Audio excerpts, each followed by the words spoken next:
Welcome to a special Friday edition of Yin Yoga from our homes, because sometimes that's the space that we have. um, so I've got two blocks. You may have block-shaped objects at your house. This is what I'm using for a bolster. It is an official bolster, but truly anything that is like couch cushion shaped or a big rolled up blanket will be absolutely fine. You could even use a foam roller if that's what you've got handy. Um, the room unanimously voted for hips. So we'll be having a hips day. And we're going to start in an easy seat. Let's elevate the hips a little bit here so we can get a gentle stretch through the front of the thighs. So I'm going to bring my feet to either side of my bolster. You could also use your blocks for this, depending on whatever props you've got. Let the knees come a little bit closer together than they might otherwise. And check in. If you need to add extra padding to the fronts of the feet, you can. If you want to elevate the hips even higher, you can. Maybe if you're very flexible, you can just get your glutes all the way to the floor. I cannot, so we're not going to stress that. Hands can come to the legs, palms down for more grounding, palms up for more energy. You can let the eyes close down or pick a gaze point a few feet in front of you. Find a little lift through the spine, and we'll just drop into our breath. Take a full inhale through the nose. And a long sigh out. Close the lips in through nose. Fill up the bowl of the pelvis, the belly, the ribs. And without pushing or forcing, out the nose. Two more like that. Noticing where you feel the breath moving the body.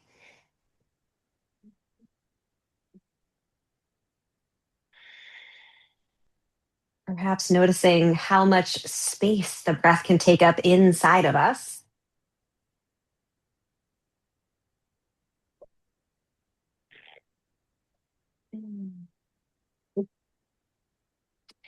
And we're going to get right into the fire today, starting with our dragon sequence. So, that is going to be our low and long lunge.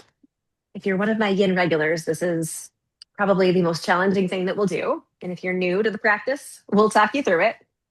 Um, I have a pretty nice blue cushion here. If you know that you're working on a harder surface, you'll want to pad your back knee because we'll be on that back knee for a little while. All right. Stopwatch is ready. So we'll bring the left leg back, the right leg back, step the left foot forward, and then take up lots of space. So crawl those left toes forward, really crawl the right foot further back. Maybe even go a little bit wider with the left foot so that you're really big. I've got blocks in the tall settings framing my front foot. And we'll let the ribs come down to the thighs. This is our starting position. You might be able to bring your forearms to the blocks. And if this isn't exactly working, feel free to modify with whatever props you have at home. Maybe you need a higher surface to land on. All is well. And see if you can get this hammocking sensation in the front of the right hip. You might be perfectly still, or you might gently rock, dipping the right hip bone down a little more, slowly dipping the left hip bone down a little more. So right now we're targeting the front of the right hip and the quad. You might also feel a little bit in the back or the outside of the left leg as well. And we'll be in each of these three variations for about 2 minutes. So settle in.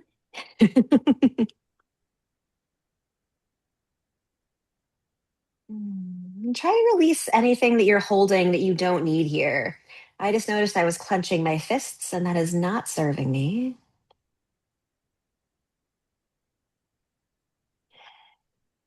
You are welcome to stay in this low variation for the entire time.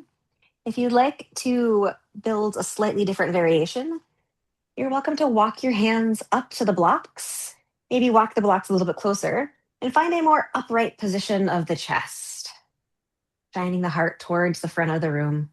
I'm really leaning into the blocks here. I'm allowing them to hold my weight.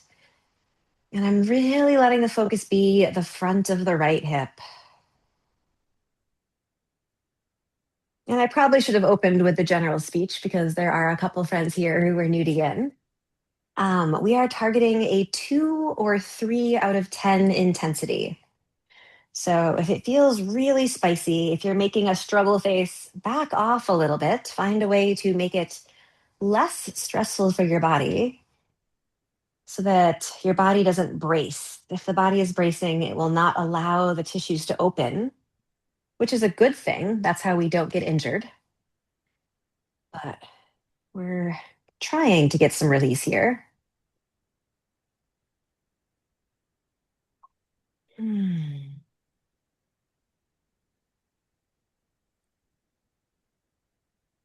And so the first tenet of Yin Yoga is to find your edge, to find your 2 or 3 out of 10 intensity.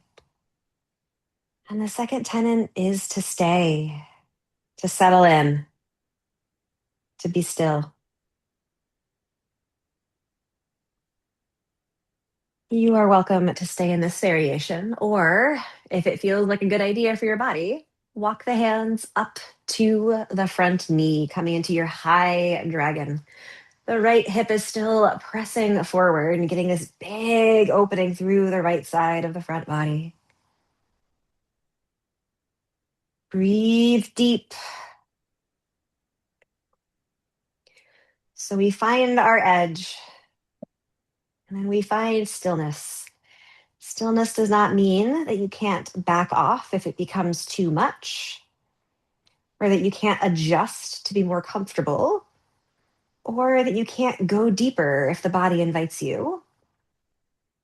It's really meaning stillness of the mind, trying to avoid having anxieties about the future or worries about the past, and staying present in this moment and each one as it comes.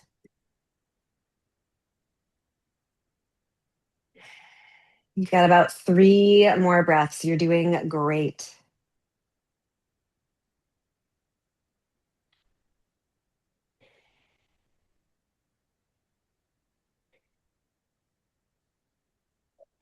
Very slowly, without telling your body that it's time to panic, back yourself up.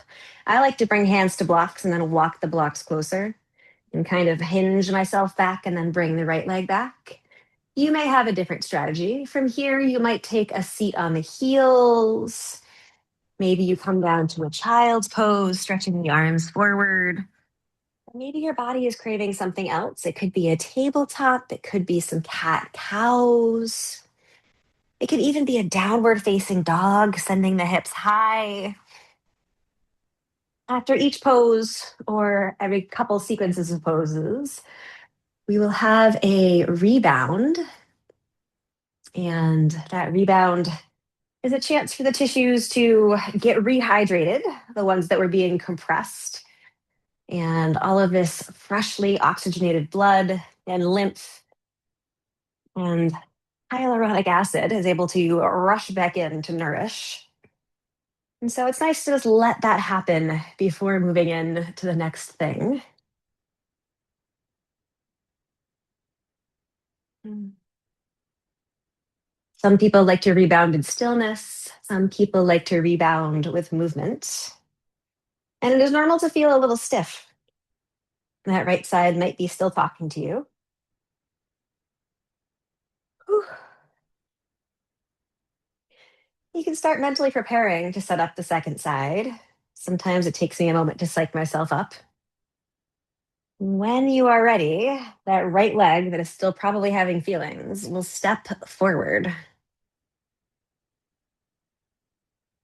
Find a very long lunge, maybe a wide lunge. Bring the blocks all the way up to where your feet are. And then lower your torso down. Your ribs might even rest on the thigh, if that's a space that you can get to. And let the left hip be heavy. You're welcome to give a little wiggle, finding the spot that feels like it could use the most. And then settle in. So you found your edge. You're finding stillness. And it is very normal that the mind will wander. We are very efficient multitaskers. So don't panic if you realize you're having thoughts about the other world. Instead, simply redirect yourself back to this moment. You might use the physical sensations in the body as your anchor, or perhaps you use the breath as an anchor, noticing if you're exerting the breath, noticing where you feel it. Is it symmetrical? Do you feel it evenly on both the left side and the right side? How about front to back?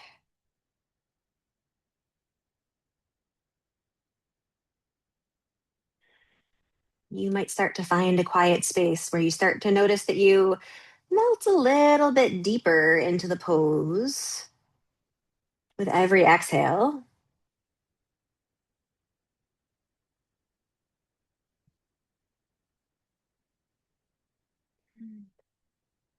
So we find our edge, we find stillness, and then we hold for time. We're doing 2 minutes in our low dragon and then a minute and a half in the middle and a minute and a half high. I know I said two for each either, but I misspoke. A more advanced practice would be longer holds. You're welcome to stay in your low dragon, or if you're bringing it up to your medium dragon, hands to blocks, maybe walk the blocks closer, upright the chest. Keep the hip gently pulling forward. As much weight in the hands as you need. I like to try to breathe into my low belly here and try to breathe into the front of that left hip. And that gives me a little more space.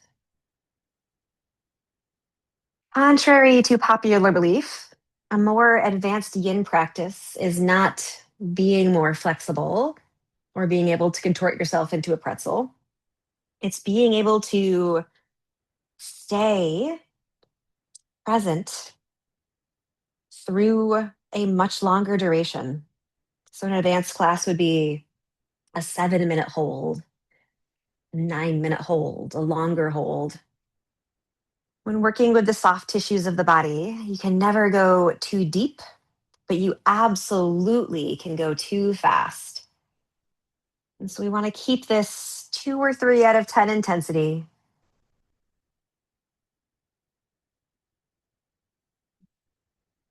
so that we're never asking the body to go beyond where it feels safe.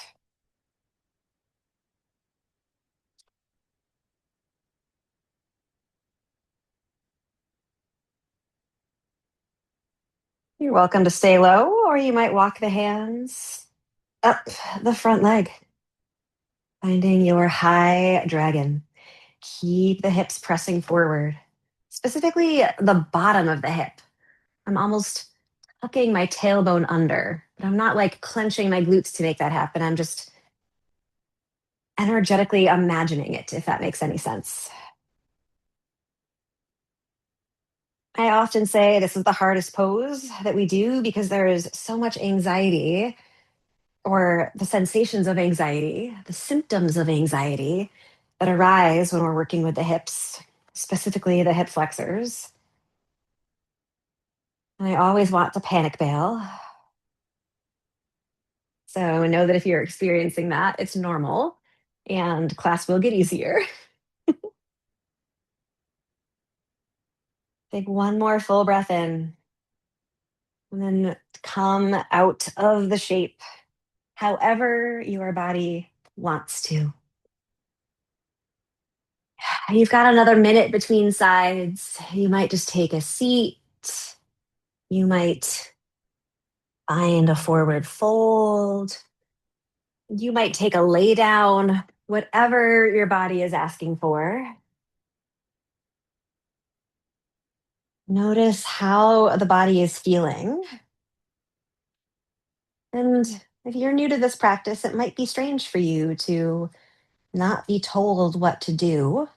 After all, I go to class so that somebody else will tell me what to do. But there is this quiet voice in all of us that's asking for what we need. There's a part of your body that's like, hey, this would make me feel good. And that voice doesn't get a chance to be honored during the 9 to 5.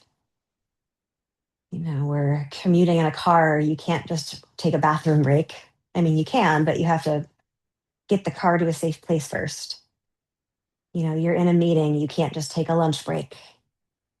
And so your body learns to stop asking quietly when it wants something and waits until it really needs something. And then it asks with louder symbols, discomfort, pain. So let this be a practice of figuring out what your body wants. And that might mean you try a few things. And it might also mean your body wants a few different things. We've got about 2 more breaths to finish up whatever good thing you're doing. And then we'll start to set up for sleeping swan. Whole lot like pigeon if you're a vinyasa person. Probably the second most intense pose of the day. So you have options. The left leg is going to come in front no matter what, just so we're all on the same side. You could come to this like 90-90 situation, and that will put all of the focus on the left hip. If you were like, wow, I loved working on the front of the right hip, I want more of that, you are welcome to straighten the right leg behind you. And then instead of being on the inside of the right leg, I'm going to bend my left knee a little more so I can roll on to the quad, the knee, the front of the leg, so that the top of my right foot is down. I personally like having my left heel very close to my right sit bone. So that means my right knee is bent a lot.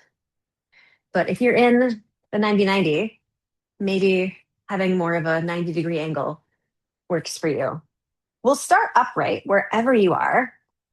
If you are in the 90-90, it's probably not too hard to start upright. If you're in the swan with the right leg back, it might be a little more difficult. And if it's difficult, you might bring blocks under the hands. Just take a couple more breaths here. Some people also like to slide a block under the left hip, just so they're having contact with something, and that can help them feel a little more supported here. That's an option for you.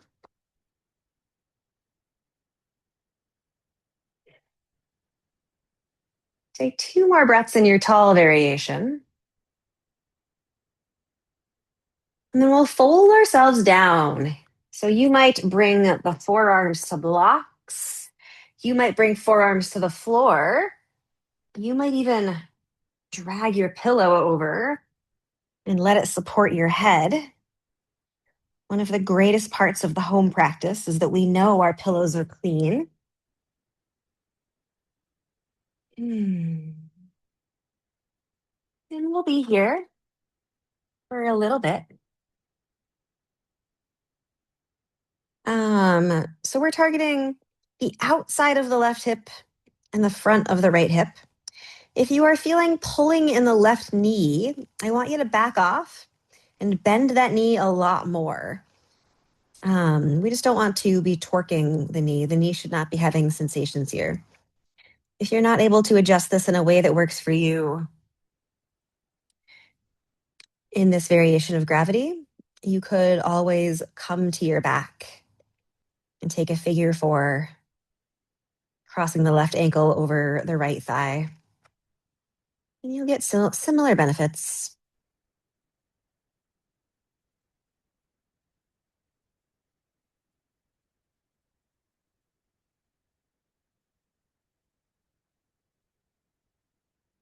Let the torso just be heavy, supported.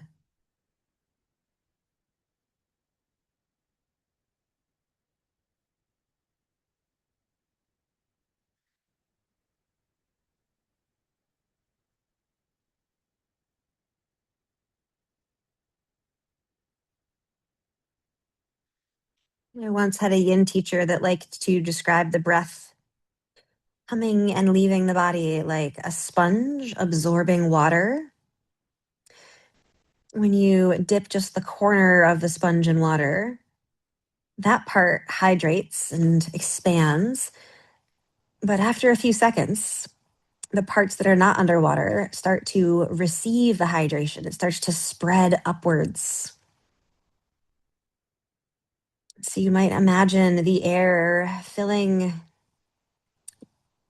the insides of your torso, and perhaps the moisture of the sponge spreads outwards into the back of the left hip, maybe into the low back.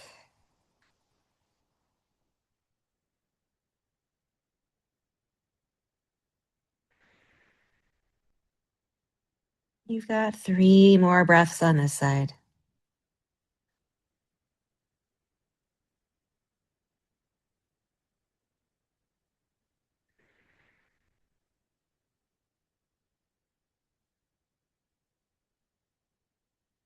Mm. You're welcome to stay longer if you're just getting into something good. Otherwise, we'll bring the hands by like under your low ribs on an inhale, and on an exhale, push with the arms to upright yourself. We're going to do a few poses before our next rebound. So walk yourself up, and then we're just going to bring the left leg to straight. So now the left leg is straight, the right knee is bent in this like hurdler situation. If this feels not good in your hips, option to elevate the hips, put your bolster or put some blocks underneath it, or you can switch the angle of the right leg, coming into more of a butterfly situation. So whatever's feeling okay. We'll be finding a forward fold over the left leg. So for some of us, a forward fold might just mean leaning forward a little bit, maybe even bringing blocks under the hands and just finding our first edge. Find the first place that your body gives some resistance and sit with it for a minute. Find out what that is. Is it nerve tension? Is it muscle tension? Is it bone on bone restriction? Maybe as you sit with it, it starts to open up. You start to melt a little deeper. At any point you want to come down to the forearms, you can. At any point you want to allow your head to rest somewhere, you can also do that. But you don't have to. There's more than one correct way here. The spine is long, even if you are rounded forward. I'm imagining that someday so much tension might leave my body that I could just boop my toes with my forehead. But I'm not reaching or pushing to get there. The destination does not matter.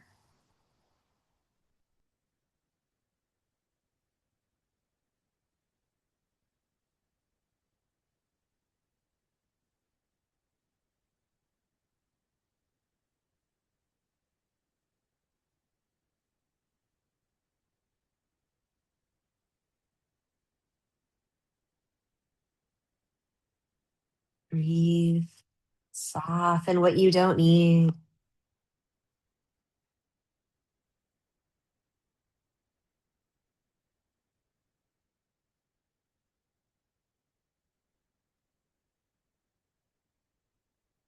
If at any point you get sharp, stabbing, electrical, shooting type sensations like pain, I do want you to back off. There's nothing to be gained from those spaces.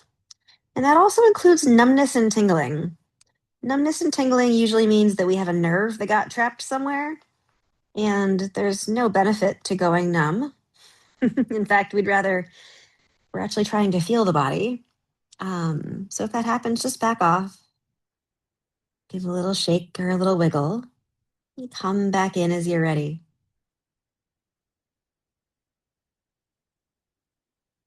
Mm.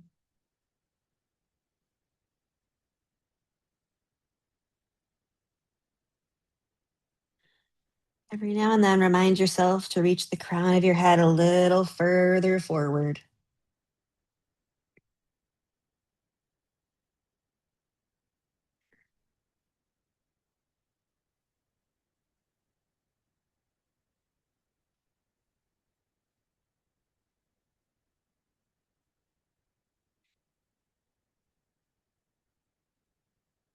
More breaths here.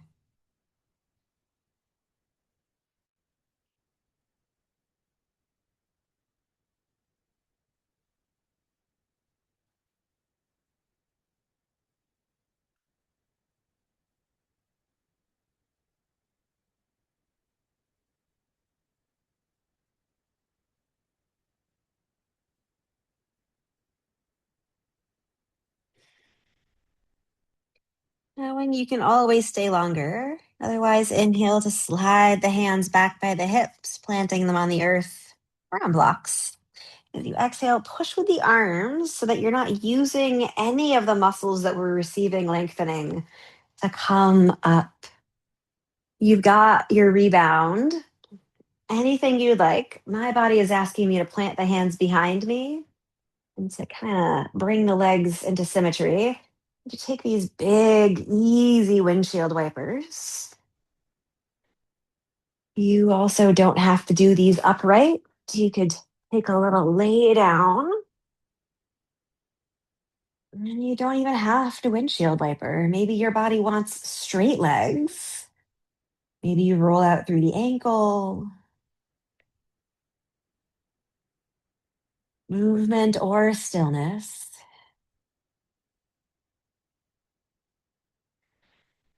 So while the muscles are absolutely getting a stretch, the real target of yin yoga is the fascia, the connective tissue. The fascia surrounds every muscle, every organ, runs through the muscles, and also runs under the skin. And it's all one continuous web. It's really cool. As we start setting up sleeping swan on the second side, I will tell you about it. So start bringing yourself towards your right leg being in front. And maybe you are in that 90-90 situation.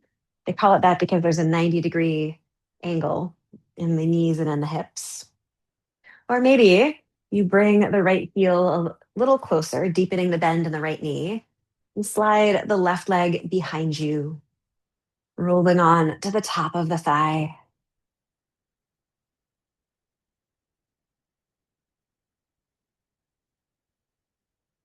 Mm.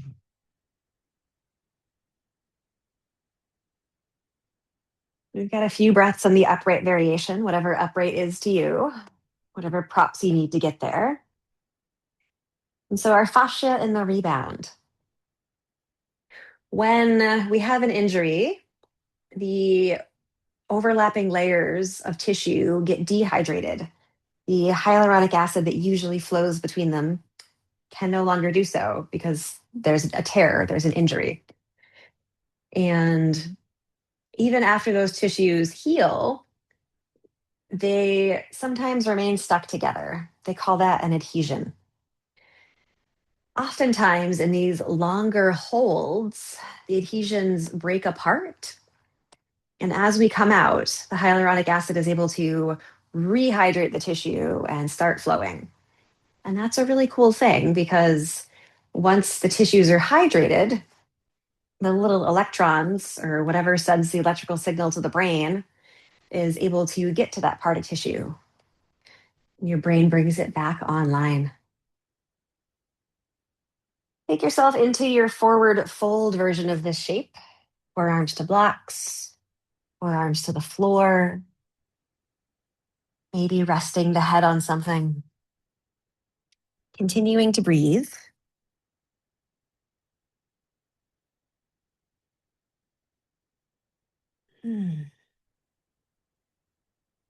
A little alignment tip for this pose that I always forget to say, and then I look around the room and realize I should have.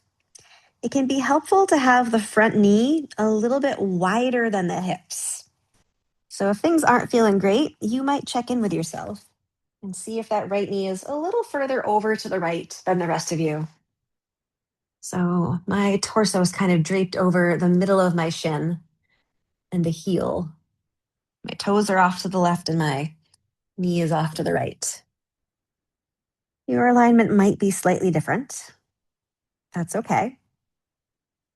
Our bones are all different lengths. The natural position of them can be different.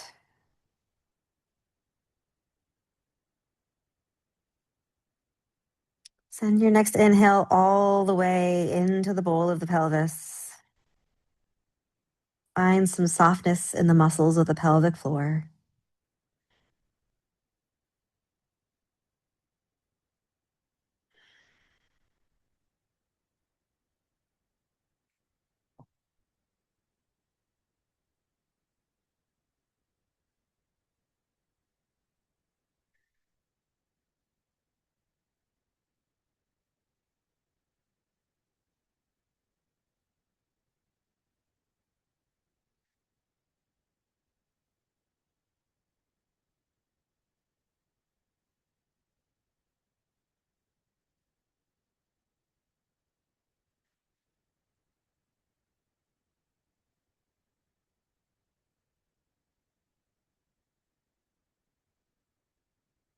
Four more breaths.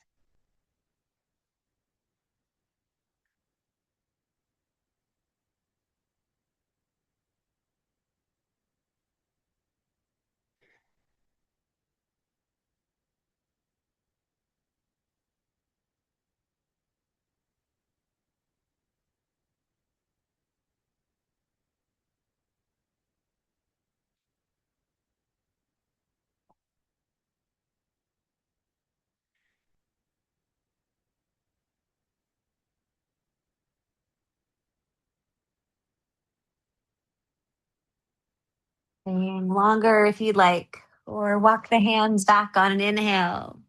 On an exhale, the arms press you up. If you straighten the back leg behind you, re-bend it out to the side. And then you can lean to the right as much as you need here to straighten the right leg out in front of you, getting the toes to point more up towards the sky than out to the side. And you can move the knee forward, move the knee back, or you can flip that left leg if you took the butterfly variation on the first side. So hurdler or butterfly, heading to a forward fold. And I liked starting upright. My hamstrings are very naturally open. But even for me, if I start upright with hands on blocks and just hinge forward, like I'm trying to reach my belly button towards my knee, I find that first edge. There's some tension there. And I don't know what it is, but I do know that if I stay with it and I breathe, it goes away. And I suddenly have more space to go deeper.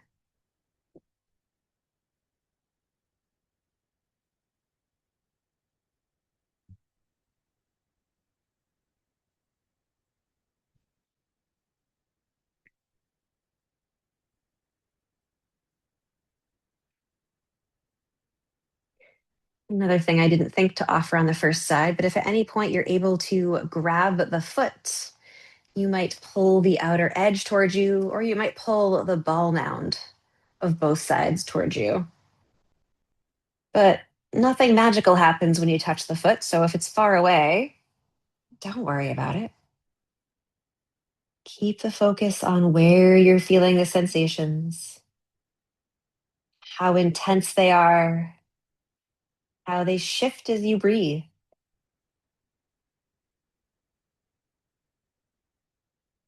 Mm.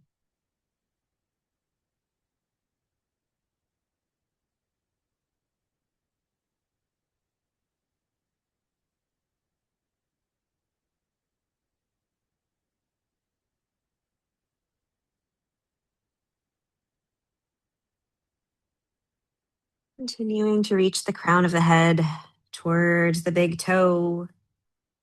Maybe letting the head find something to rest on.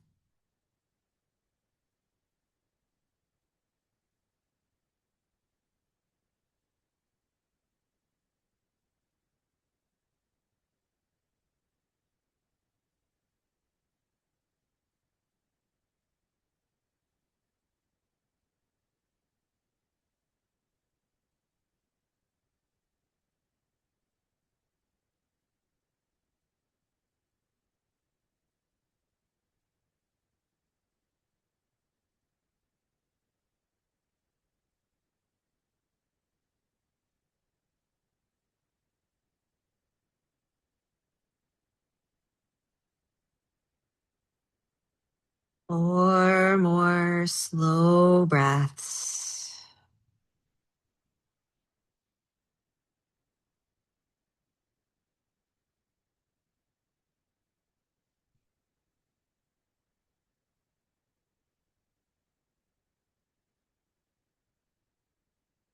On an inhale, bring the hands under you.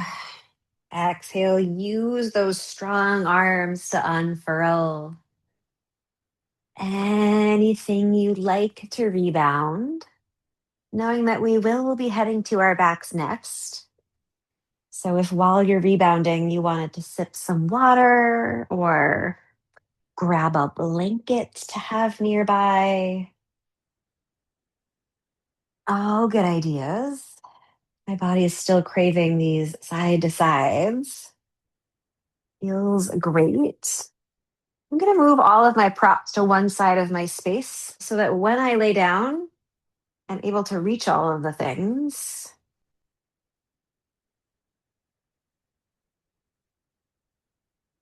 You've got a few more breaths to get to your back, so don't feel like you have to rush.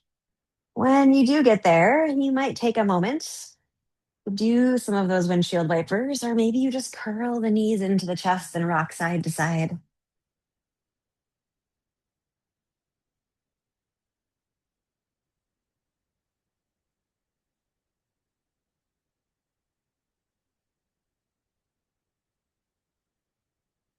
We're heading into a twist and then a side bend on each side. We'll do both back to back, so we'll have a rebound after one whole side.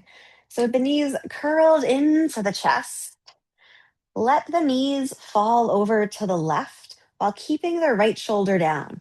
So if you get part of the way and those knees are floating in space, grab one of your blocks or your bolster and support the knees. Sometimes maybe something underneath both of them. Sometimes something between can be nice. A bolster is even better if you're doing between because it's a little bit longer, so you can have the ankle elevated as well as the knee. And that can be quite delightful. You can start to reach the right arm out to the right, let the gaze follow. And send the breath into the right side waist, trying to create a little more space there as you breathe. There are ways to adapt this pose if you're not feeling enough feelings. And they're both very different. So I will show those. Some bodies get a little bit more benefit by straightening the left leg. That makes the lever a little bit heavier and pulls the hips with a little bit more force. You might even slide the hand down to the calf, the ankle, or to the outside edge of the foot to help it find the floor. Again, if you're doing that, keep the right side of the waist long. Don't let it get bunched up. Different option for some bodies is to crawl the left foot back, pointing the left knee towards the wall, like where your feet would be if you were laying normal. Your right fingers will come down to catch those left toes. If your body was to be with both of those binds at the same time, they call it cat catching its tail. I didn't make that up, but it's cute. You don't need to do all of the variations. I don't need to do all of the variations.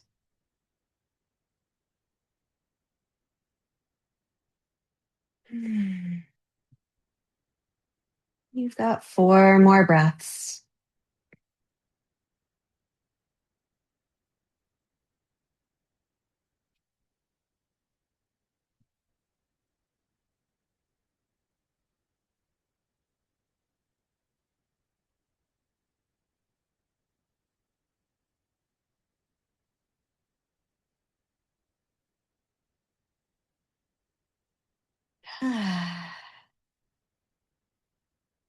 If you want to stay longer, you can. Otherwise, gently bring everything back to midline. Once you're there, we'll stretch into a big letter X, setting up for banana asana on the left. So you can catch opposite elbow with the hands, wrapping the fingers around, and then just let the arms be heavy. We'll walk the legs over to the left. I just realized I'm probably off camera. I'm so far over. Sorry. Legs walk over to the left. Hook the ankles. It does not matter which ankle's on top. So, whatever one makes more sense or feels like you can stay better.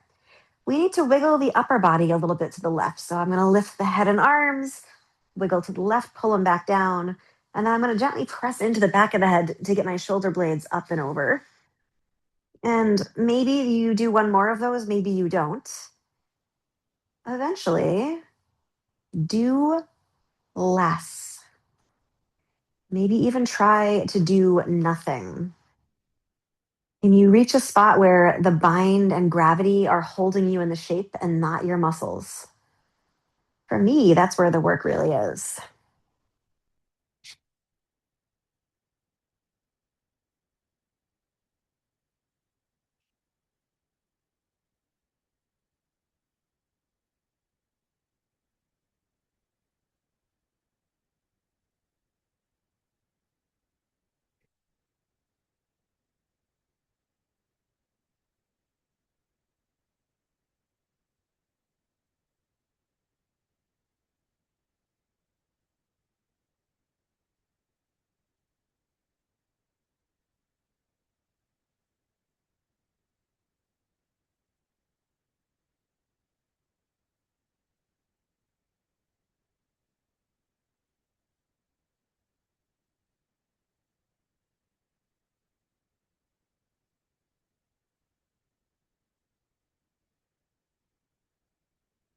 Four more breaths.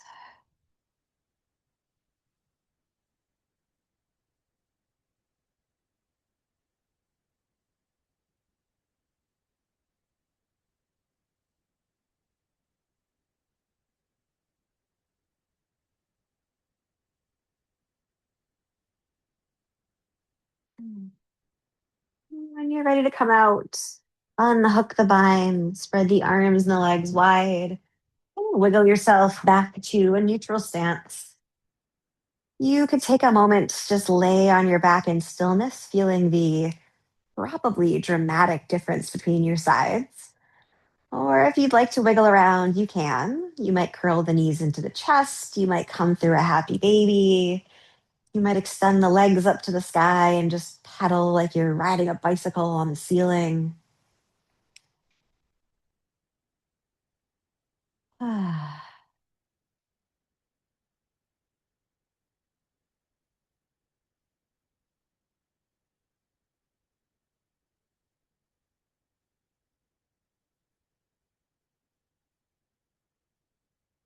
If you want more time between sides, take it. Otherwise, curl the knees into the chest. And if you know you're going to want props on this side and they're not there, move them, right? We know we're heading to the twist next.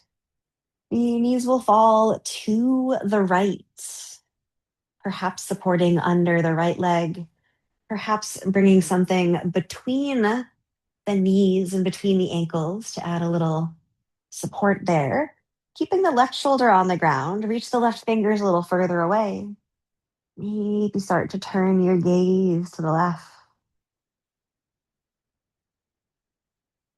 Honestly, this version with the bolster between my legs is my favorite, and I never get to take it.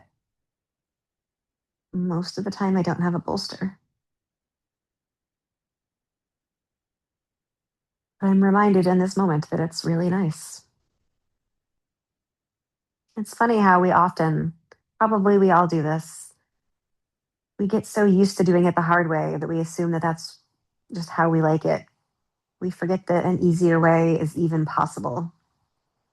And so it's nice when life gives us those little reminders, opportunities to try things differently. If you took a different variation or a bind on the first side, you don't have to wait for me to invite you into it. Note this side may be different.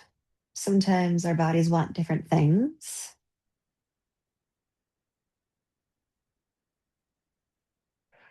Mine kind of likes to try it for a few breaths and then get back out.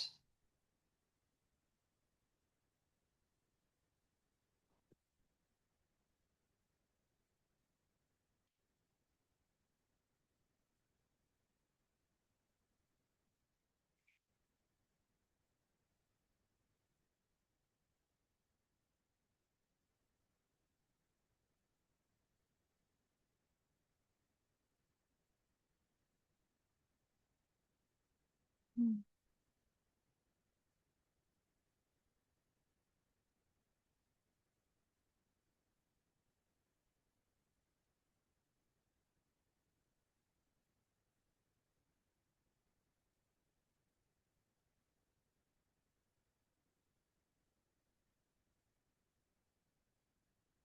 As you breathe, you might think about energetically drawing the upper left corner of your chest a little further away, like you're pulling yourself diagonally away from where your legs have twisted to, if that makes any sense.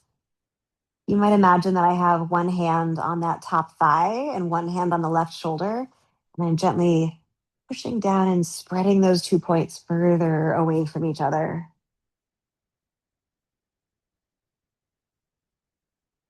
2 more breaths here.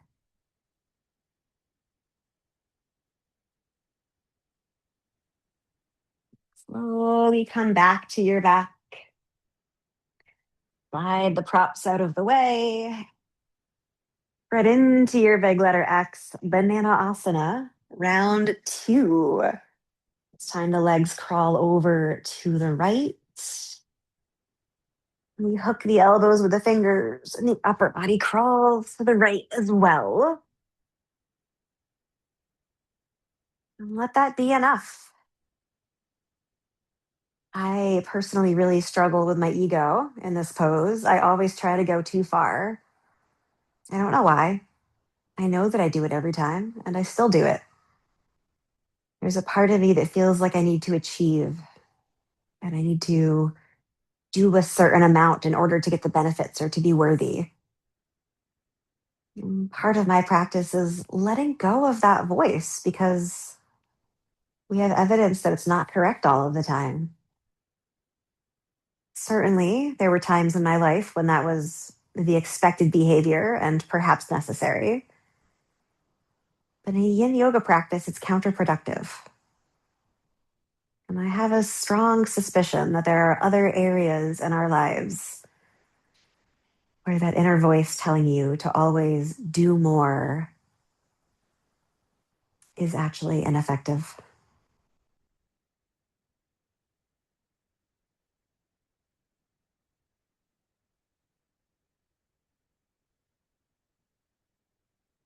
Mm.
Two more breaths.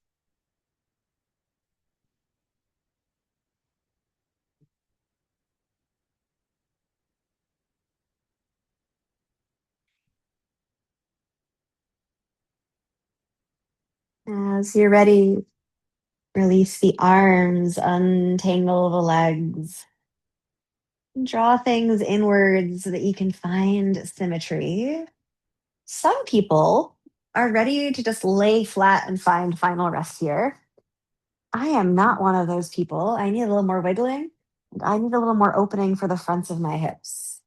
So we'll all take a few moments to wiggle if you're wiggling, unless your body is ready to lay still, in which case, ignore the sound of my voice. Let it be waves on the ocean, lapping at the shore, but not something you have to mind. I'm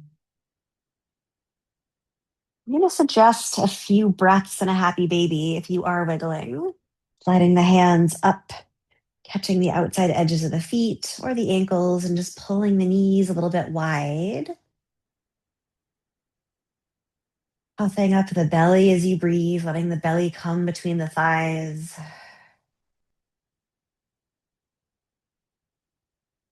Begin softening the muscles of the pelvic floor.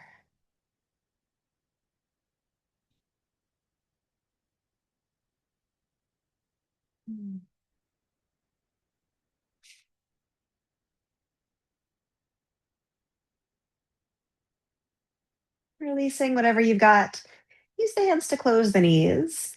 Here's where you check in again. Are you ready to just extend the legs long? Or does that not feel like the right shape? If you're feeling ready for final rest and Shavasana is it, do it. Otherwise, you might like to take final rest in a supported bridge, walking the heels a little closer to the hips, pressing into the feet to lift the hips, and sliding blocks or bolster underneath that big flat bone with the back of the hips. And for me, I like this because it's symmetrical. A lot of the front of the hip opening we did earlier was one leg at a time. And this just helps me find a balanced place. You could keep the knees where they are, or you could walk the feet further away. You could even let the knees knock out to the sides if that's comfortable here.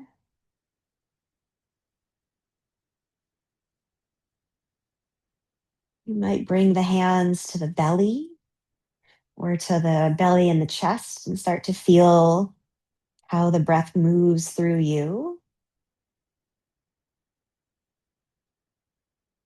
And I'll offer some box breathing to help you settle. You're welcome to tune me out or you're welcome to play along. If you are playing along, we'll inhale for 6, 5, 4, 3, 2, holding full for 6, 5, 4, 3, 2. Slow exhale for 6, 5, 4, 3, 2. Holding empty for 6, 5. No panic. 3, 2. Inhale. Hold. Let it go. And stay. Enjoy the stillness. Inhale.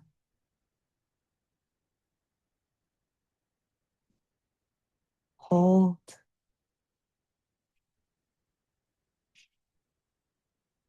Let it go.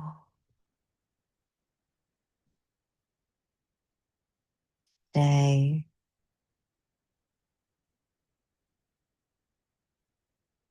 Inhale. Either keep going at your own pace or let the breath flow naturally as your body enters a state of rest, digest, and restore. Knowing that you're welcome to slide your prop out from under your hips at any point. Otherwise, allow this to be your Shavasana.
You have the luxury of time. Ignore me. Otherwise, start to deepen your breath, inviting wiggles into the fingers, the toes, the wrists, the ankles. Maybe rocking the head from side to side. You might bring the arms overhead for a full body stretch or a yawn. And if you still have a prop underneath you, you might need to slide it out. Or if it's squishy, you might be able to just roll to one side. Traditionally in yin, we roll to the left, using the hands to press up to an easy seat. You might rest the hands on the knees or maybe thumbs to heart center in Anjali Mudra. We'll close with one final sigh, releasing anything you don't want to carry into the weekend. Take a full breath in through the nose and let it go. Thank you so much for being here. A little different today. Thank you.